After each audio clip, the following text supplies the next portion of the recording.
How to customize physical keyboard keys and shortcuts on Samsung Galaxy S26 Ultra.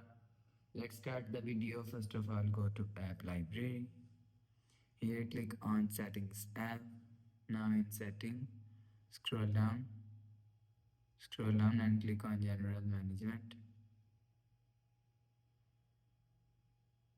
After click on General Management, click on Physical Keyboard.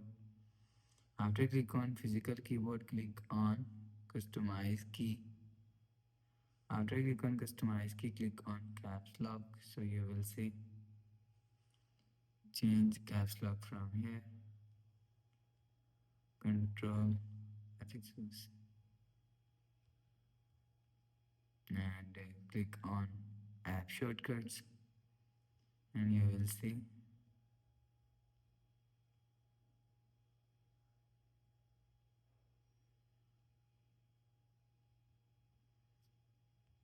after change shortcuts, go back to home screen.